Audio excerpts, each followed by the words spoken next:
Hello বন্ধুরা, আজ তোমাদের নিয়ে যাব নিউ টাউন। গত কয়েকদিনের গরমে সবার প্রাণ একেবারে ওষ্ঠাগত হয়ে উঠেছিল।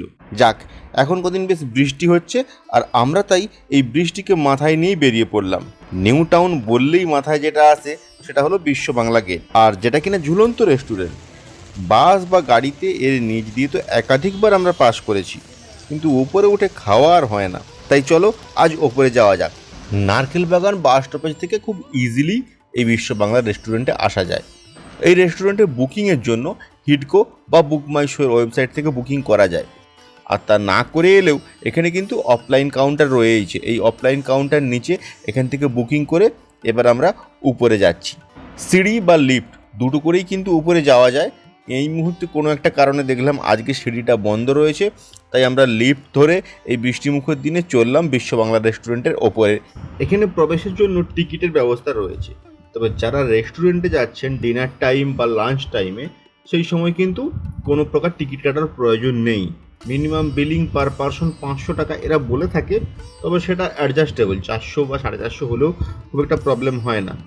আর যদি আপনি রেস্টুরেন্টে না আসতে চান, কেবলমাত্র গ্যালারি থেকে ভিউ দেখার জন্য উপরে আসতে চান, তাহলে আপনি 100 টাকা পার হেড টিকিট কেটে এখানে আসতে পারেন। তারও টাইম স্লট রয়েছে। চাইলে আগে থেকে আপনি বুক করতে পারেন। ফার্স্ট কাম ফার্স্ট সার্ভ বেসিসে এখানে কিন্তু রেস্টুরেন্টে অর্ডার নেওয়া হয়। কোন ফোন নাম্বারে বুক করবেন সেটা কিন্তু আমি ডেসক্রিপশনে দিয়ে দিচ্ছি। আর নিচে যেটা দেখলাম কাউন্টারে বড় বড় করে লেখা রয়েছে, ওপরে কিন্তু কোনো টয়লেট নেই বা ওয়াশ বেসিন নেই। আর ওয়াইফাই এবং সেলফি জোন কিন্তু অ্যাভেলেবল রয়েছে ওপরে। তো ওপরে এসেই প্রথম দর্শনেই কিন্তু মনটা একেবারে ভরে গেল। আর চারিদিকের ওয়েদার যা একেবারে ঝমঝমিয়ে বৃষ্টি পড়ছে, গ্রীষ্মকালেই একেবারে বর্ষার ফিলিংস দিয়ে দিচ্ছে আমাদেরকে। এই ভর দুপুরে ঝমঝমিয়ে বৃষ্টি হচ্ছে। এই মুহূর্তে আমি আছি ঝুলন্ত রেস্টুরেন্ট নিউ টাউন, অর্থাৎ বিশ্ব বাংলা রেস্টুরেন্টে। আপনারা জানেন যে কলকাতার মধ্যে একমাত্র রেস্টুরেন্ট যেটি কিন্তু ঝুলন্ত, অর্থাৎ 55 ফুট উপরে এই রেস্টুরেন্টটি বিশ্ব বাংলা গেটের একদম ওপরে অবস্থিত, যেটা কিনা 72 জন সিট নিয়ে এই রেস্টুরেন্টটা এখানে তৈরি হয়েছে। দেখতে পাচ্ছেন আমি এই মুহূর্তে বিশ্ব বাংলা রেস্টুরেন্টে রয়েছি এবং এই রেস্টুরেন্টের খুঁটিনাটি সমস্ত কিছু আপনাদের জানাবো এই ভিডিওতে। দেখুন, এই মুহূর্তে রয়েছি আমি একদম সেই বিশ্ব বাংলা গেট একদম ওপরে।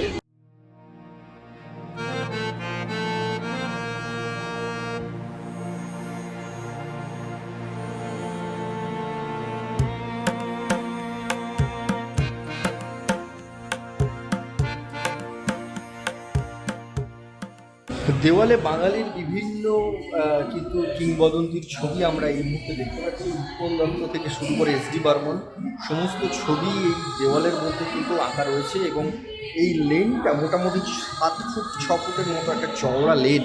আমি এখানে দাঁড়িয়ে রয়েছে, দেখতে পাচ্ছেন এখানেই কিন্তু রেস্টুরেন্টটা রয়েছে, যেখানে আপনি এলে এখানে কিন্তু এই খাওয়া দাওয়া করতে পারেন। তবে হ্যাঁ, এখানে আসার জন্য কিন্তু কোনো টিকিট নেই, তবে মিনিমাম 500 টাকা মাথা পিছু এখানে কিন্তু বিলিং করতে হয়। দেখতে পাচ্ছেন খুব সুন্দর একটা ভিউ আমরা উপর থেকে দেখতে পাচ্ছি।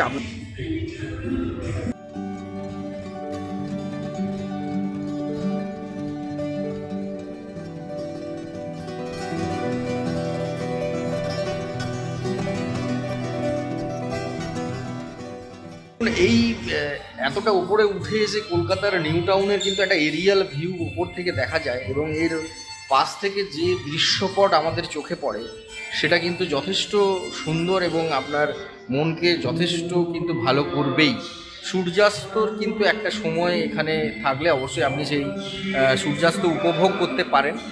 সকাল 12টা থেকে বিকেল 5টা পর্যন্ত এই রেস্টুরেন্ট কিন্তু খোলা থাকে, এবং বলা হয় 500 টাকা করে পার হেড কিন্তু বিলিং করতে হয়।